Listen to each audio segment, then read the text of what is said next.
Good morning students. आज हम हिंदी पाठ्य पुस्तक वसंत भाग 3 का पाठ 4 दीवानों की हस्ती पढ़ेंगे और समझेंगे। बच्चों, दीवानों की हस्ती पाठ के रचयिता हैं भगवती चरण वर्मा। इस कविता में दीवानों की मन स्थिति का कवि ने बहुत ही सुंदर वर्णन किया है।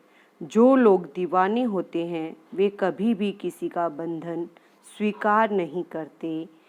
ये अपने हाल पर ही मस्त रहते हैं। वे जहाँ रहते हैं मस्ती का आलम साथ लेकर चलते हैं। मस्त और खुश मिजाज रहते हैं। उनके जीवन में मस्ती ही मस्ती होती है। दीवाने अपने दुखों और परेशानियों को धूल की तरह उड़ाते चलते हैं। वे जहाँ भी जाते हैं दूसरों में उल्लास का संचार कर देते हैं।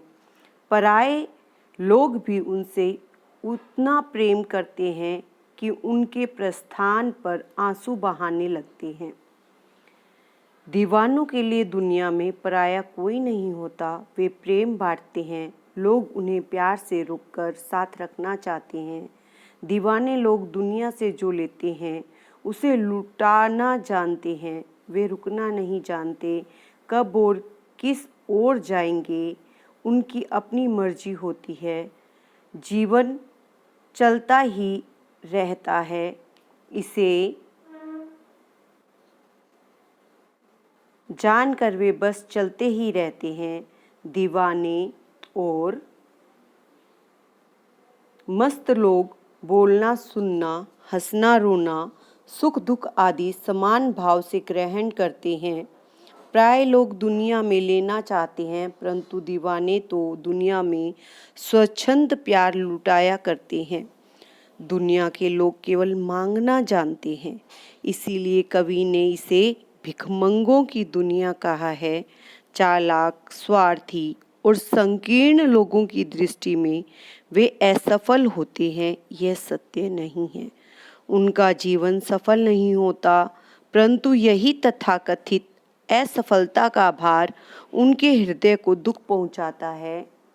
फिर भी उनके लिए अपने पराये का क्या भेद। वे दुनिया के लोगों के आबाद रहने की मंगल कामना करते हैं। दीवाने लोग हमें बताते हैं कि उनका कोई भी बंधन रोक नहीं सकता, क्योंकि वे अपनी इच्छा से ही किसी बंधन को स्वीकार या अस्वीकार करते हैं। वे पूर्णतः स्वतंत्र होते हैं। बच्चों, इस पाठ में भगवती चरण वर्मा जी ने दीवानों की मन स्थिति का बहुत ही सुंदर वर्णन किया है। हमने इस पाठ के सार को समझा। आइए अब हम जानते हैं इस पाठ के शब्दार्थ।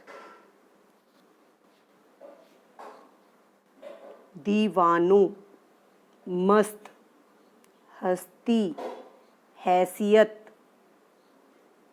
धूल, मिट्टी के कण, आलम, संसार।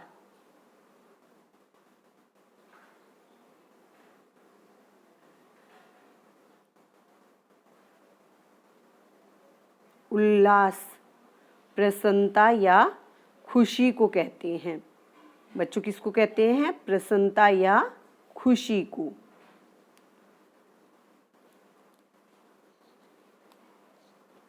आगे देखिए, आंसू। आंसू बच्चों जो हमारी आंखों से बहते हैं उन्हें कहा जाता है आंसू।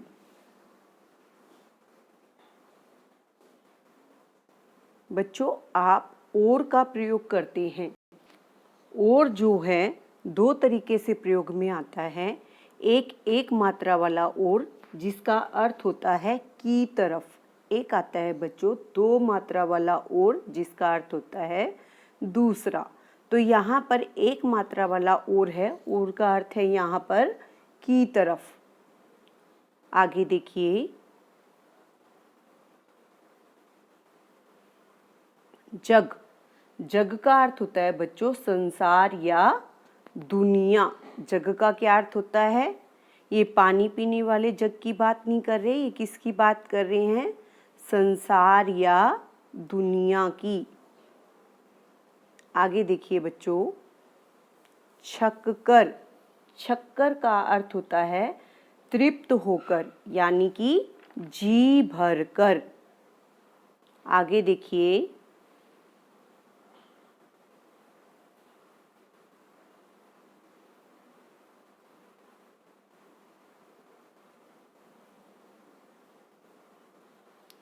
भिखमंगों। भिखमंगों का अर्थ होता है बच्चों भिखारियों। स्वच्छंद, स्वतंत्र।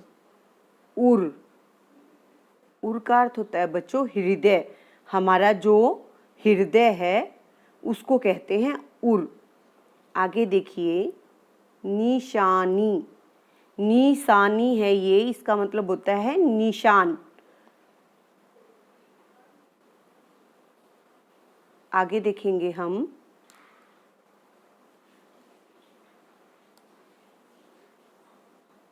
पराया। पराया बच्चों दूसरों का। आबाद। आबाद का मतलब होता है बच्चों खुशहाल, यानी जो हंसी खुशी जीवन बिताना जानता है। फिर है बच्चों बंधन। किसी चीज से बंधे रहना को क्या कहते हैं बच्चों? बंधन। बच्चों अब हम इस कविता का सरलार्थ समझने का प्रयास करेंगे। देखिए, हम दीवानों की क्या हस्ती, हम दीवानों की क्या हस्ती है, आज यहाँ कल वहाँ चले, मस्ती का आलम साथ चला, हम धूल उड़ाते जहाँ चले। बच्चों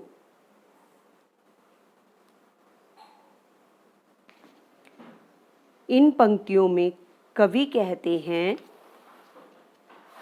कि हम दीवानों का कोई अस्तित्व नहीं है।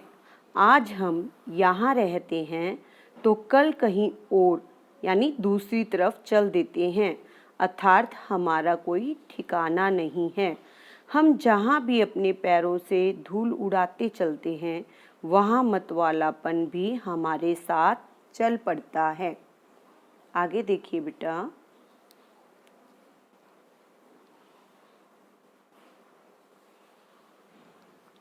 आए बनकर उल्लास अभी, आंसू बनकर बह चले अभी, सब कहते ही रह गए अरे, तुम कैसे आए कहाँ चले।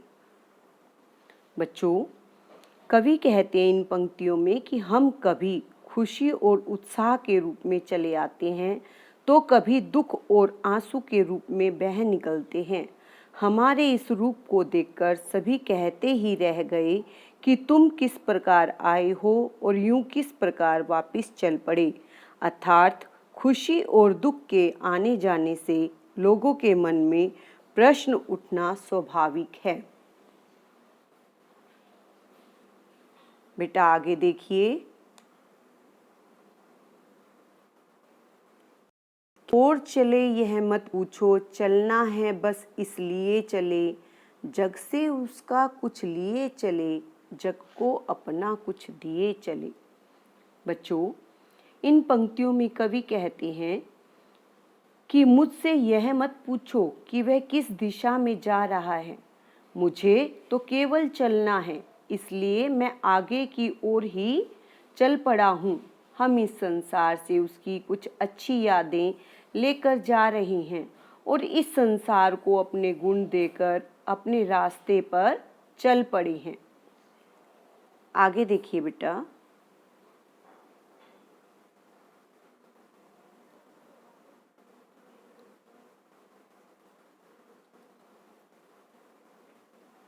दो बात कही दो बात सुनी, कुछ हंसे और फिर कुछ रोए, छक्कर सुख दुख के घूंटों को हम एक भाव से पिए चले। बच्चों इन पंक्तियों में कवि कहना चाहते हैं कि हमने लोगों को अपनी कुछ बातें कही और लोगों की कुछ बातों को हमने सुना।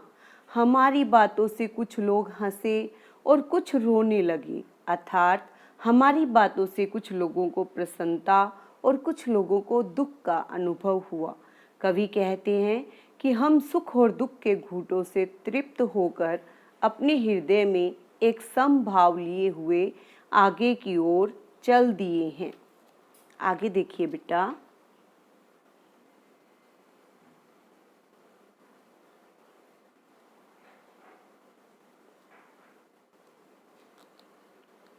हम भिखमंगों की दुनिया में स्वच्छंद लुटाकर प्यार चले, हम एक निशानी सी उर पर ले असफलता का भार चले।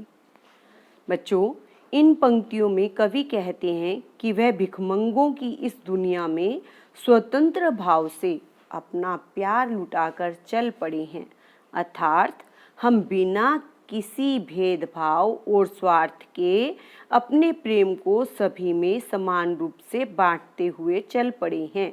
लेकिन हमारे हृदय पर निराशा का भाव एवं निशानी है, अर्थात हम निराशा और हताशा के रूप में असफलता को बटोरे जा रहे हैं।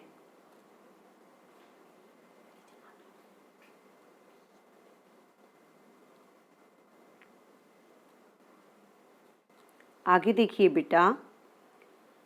अब अपना और पराया क्या, आबाद रहे रुकने वाले, हम स्वयं बंधे थे और स्वयं हम अपने बंधन तोड़ चले।